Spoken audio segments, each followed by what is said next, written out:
Our next reflection is from Professor Marie McLoughlin from the Froebel College of Education in Maynooth.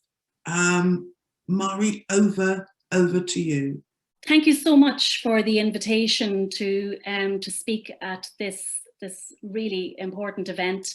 And I'm truly honoured to be representing Ireland and talking about, I suppose, this wonderful contribution to the library of books that have been written heretofore on Friedrich Froebel, and this one by the eminent Professor Tina Bruce. So I am so pleased to be here, and I'm going to give a little bit of my reflection on an aspect of the book.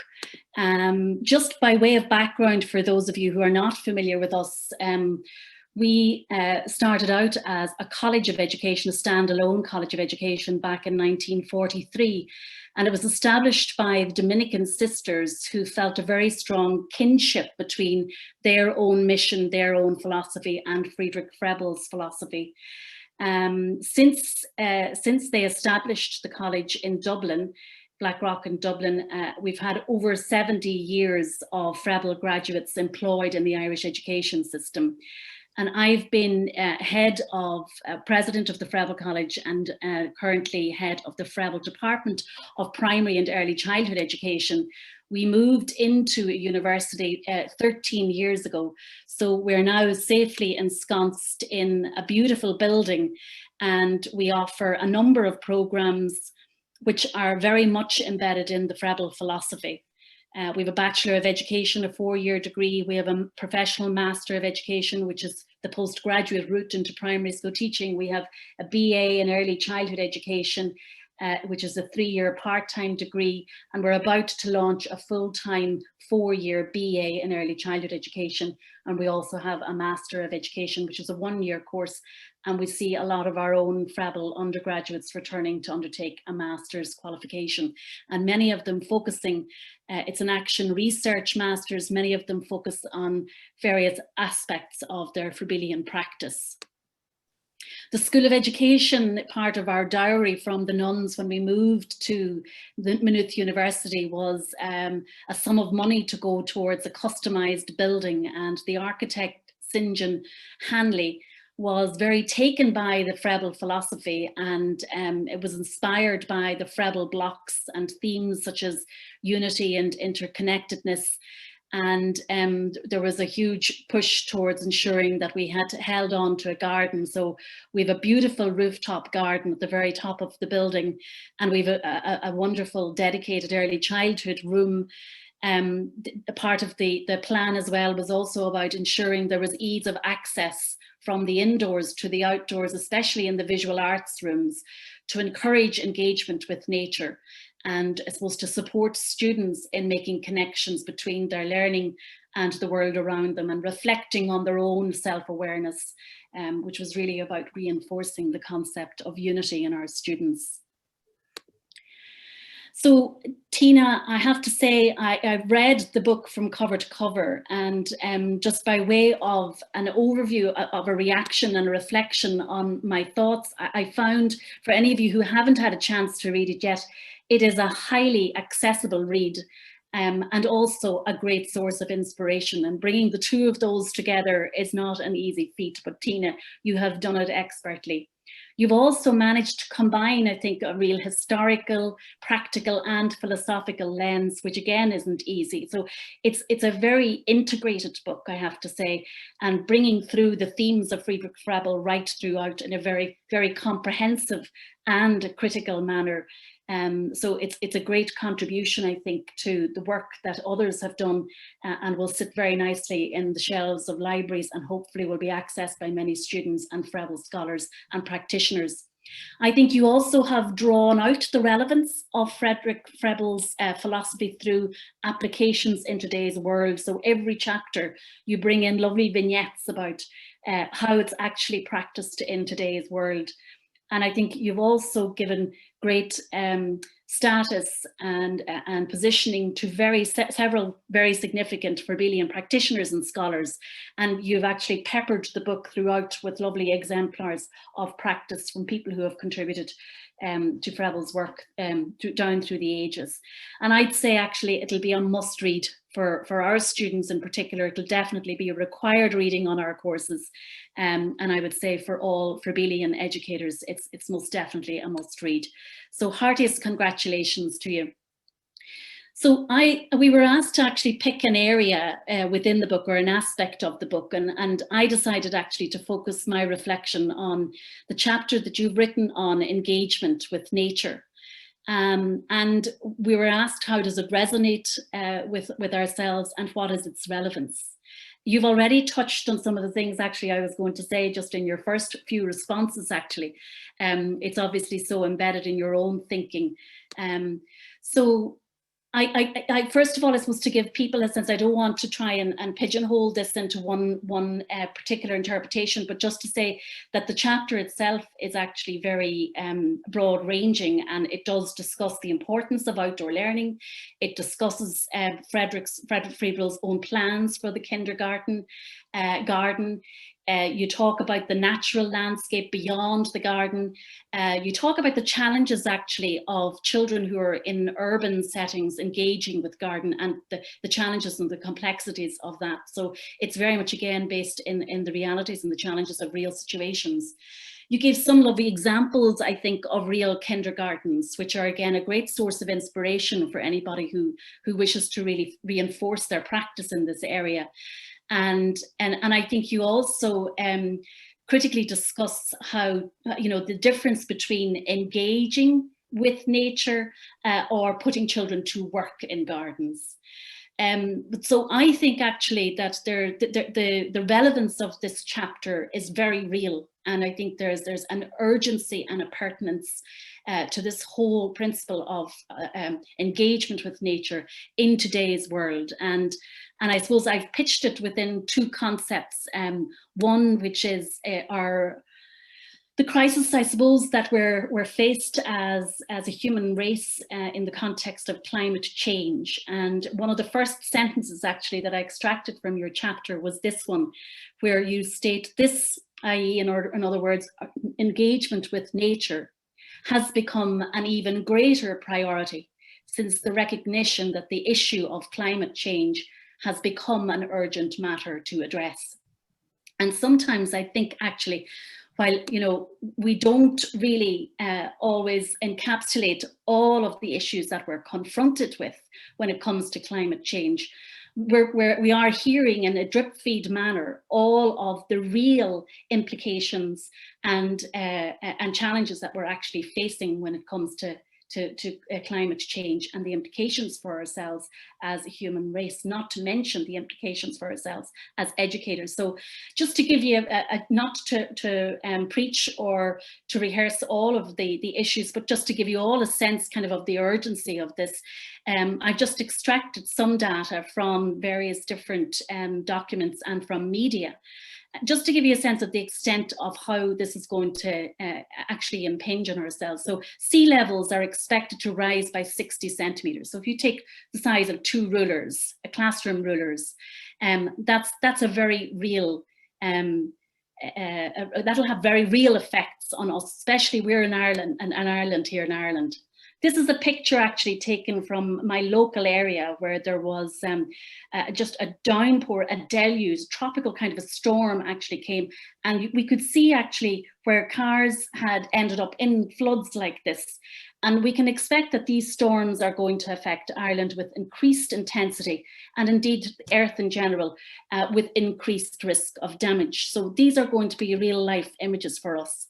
We've had summers where we've had an increase in temperatures, and the temperatures in Ireland are due to rise by about 2.6 degrees. And we all know the impact of that on sea levels and on melting in the polar ends of the world. We've seen an increase in the death toll due to, so there are real impacts here on life and death impacts. We have ourselves in Ireland, I'm not painting ourselves as being a great country here from these statistics, but we're one of the top producers of waste in Europe. And there's so much potential that we can have with educating children about zero waste, or how we deal with our waste in an environmentally proper way. Our lovely woodlands, our ancient woodlands, are quietly disappearing. I come from an area where there is at least one, thankfully, one beautiful ancient woodland that still stands here. But they have been habitats for various different creatures down through the ages, and they're fast disappearing. We have a spiraling crisis over carbon emissions, and we can see here that many of the fish in our waters have ingested plastic. So even our food sources are becoming contaminated, and the biodiversity of the planet is also under pressure, with increasing numbers of native species. And these are some of the native species which are in threat of extinction in our country. And again, they are core to the biodiversity and our existence actually, not to mention those of the creatures. Many of our natural resources are at a stage of depletion. For example, even water itself, one of the most necessities of humans to actually live on, is depleting very quickly. And we are going to see an impact on sustainability by virtue of the population trends. You can see here there has been a nice steady little incline of population growth up until about 1850. And from 1950 onwards there, you can see a very, very rapid increase in population. So that is going to have a huge impact on sustainability as well. So that's the first context, which kind of gives a whistle-stop tour of the kinds of issues that we're facing as in terms of climate. And I think the second context, which is almost in contrast to that, has been the pandemic, and how in some ways it has brought us closer to the natural heritage that we have. And for many people, we're hearing that it has actually provided us with the space and time to reconnect with ourselves, with nature. And for many people, I think they're reporting a sense of being more attuned to nature and how we live our lives, or how we should live our lives.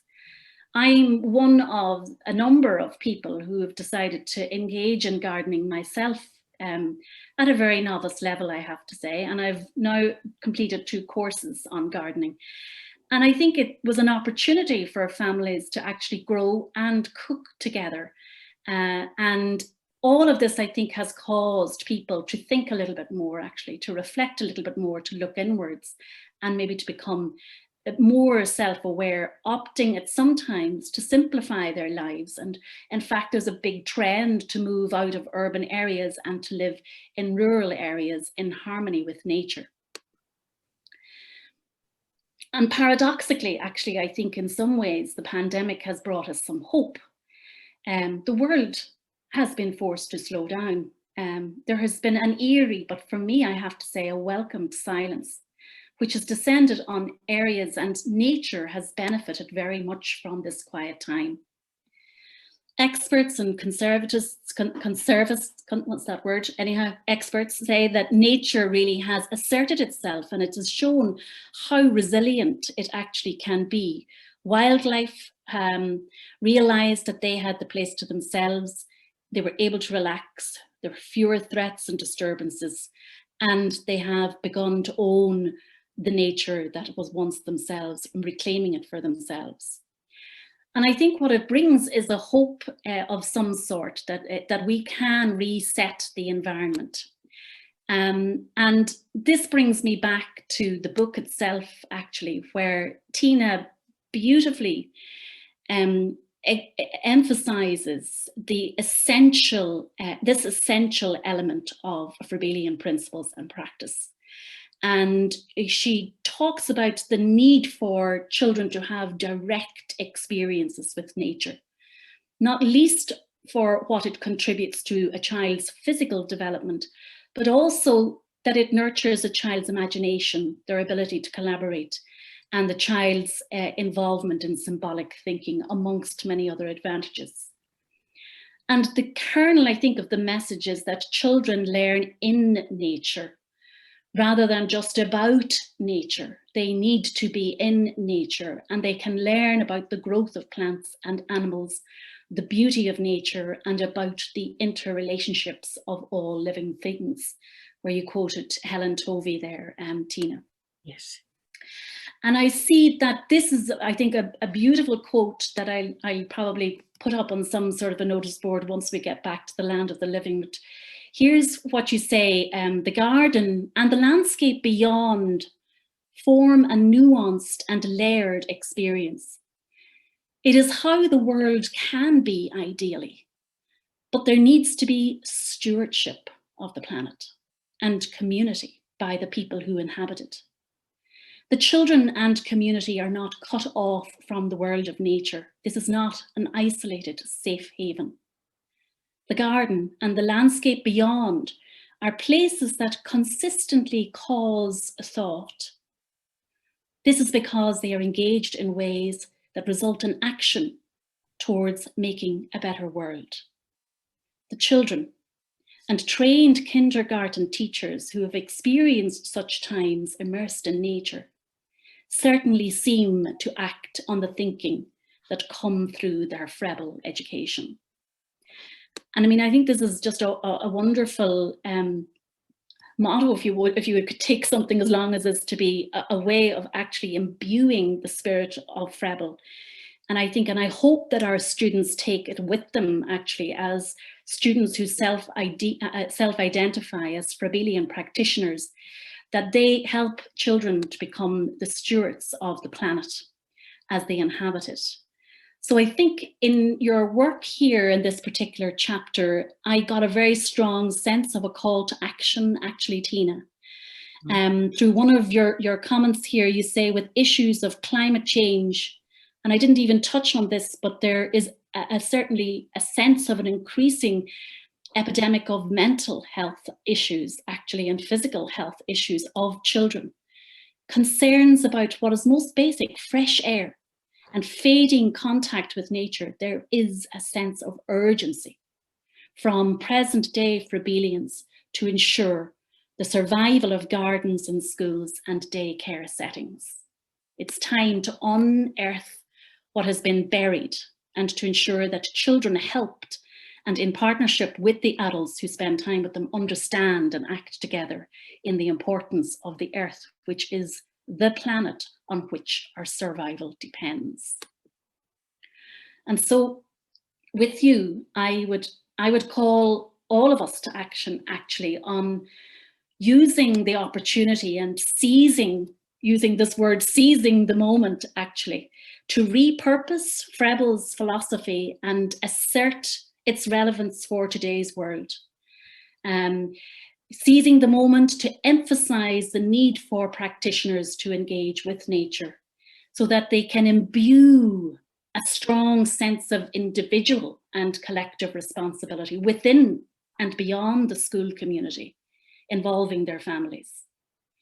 I think we can really utilize this time to reinforce Froebelian principles such as freedom with guidance, the interconnectedness of this earth, of this ecosystem, connecting the inner with the outer, and so on. And I think that it would be fabulous, actually, to develop more the exemplars that you started out with in your book. Exemplars of best practice, or even just examples of practice, where schools have managed to do this, particularly in challenging situations, and spread the word about gardens and engagement with nature. And I think we also have a calling to influence stakeholders to ensure that children have ease of access to nature and gardens in school environments. And finally, in teacher education, I'm happy to say that we have some great champions in this area where there are practical hands-on modules and a real garden where students can actively engage with nature. Thank you for this opportunity. Well, my goodness, thank you, Marie. I don't know where to begin. I was going to begin by saying to you, and I'm sure I'm not pronouncing this correctly, but I did watch a video. Let me try. Geogwich. I wasn't Very quite. good. I was trying to say good evening or hello. But I mean, there is just so much here that you've pulled out of that chapter, and I'm so thrilled. I mean, I think one of the things, you know, that is a huge challenge for us is to look at how we can engage children with nature, given the seriousness of the state of the world in terms of stewardship of it. I mean, you touched on habitat, you touched on the invasion by humans into nature. You've talked about temperature. I mean, I was watching yesterday, icebergs melting, you know, all sorts of things. Food production and the way that we engage in farming and then getting the food from the farm to other people, and what that might do to some communities in the way that we do those things, recycling waste, plastic. I mean, now you know what I think we don't want to do, and I think this is very much what you're addressing here, is we don't want, as Froebelians, to frighten children about the future. So I think what you've done very helpfully is to pull out some of the things that are important to us as Froebelians. And there's been some lovely research going on that the Froebel Trust has initiated, that Professor Chris Pascal has been leading, and that's with a setting in Auckland in New Zealand, with setting in Guildford in Surrey, and in Edinburgh, looking at how children are during the COVID. And one of the things that's really emerged strongly and links very much with the things you've been saying, Marie, is the way that the children have embraced being out of doors.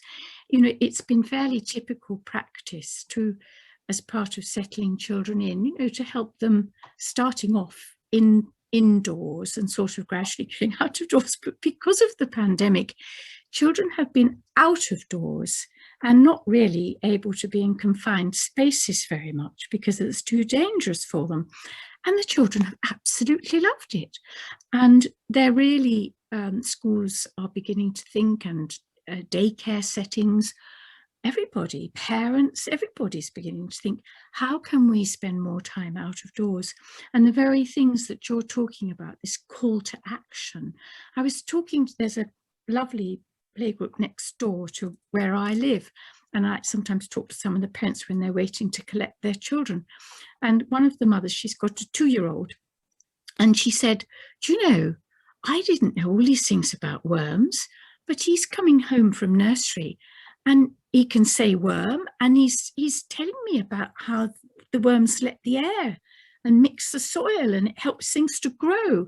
And you think, gosh, you know, this is absolutely marvelous, talking to children about these sorts of things. And that nuanced, you know, you pulled out that quotation, but it's a nuanced experience, and it's causing thinking that is so important. I mean, I could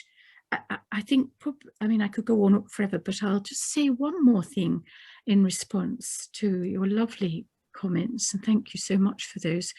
Froebel was very deeply committed to the idea that we help children to make a priority of trying to contribute to their family, to their community, to the world, that they help to make a better world. He felt that was what he wanted children to be helped to do. So the training that you're giving your students, if you're going to produce people who go out and help children to do that, then this is going to be marvelous for our future. Thank you very much. Gura míle maigad, Tina. Gura míle maigad.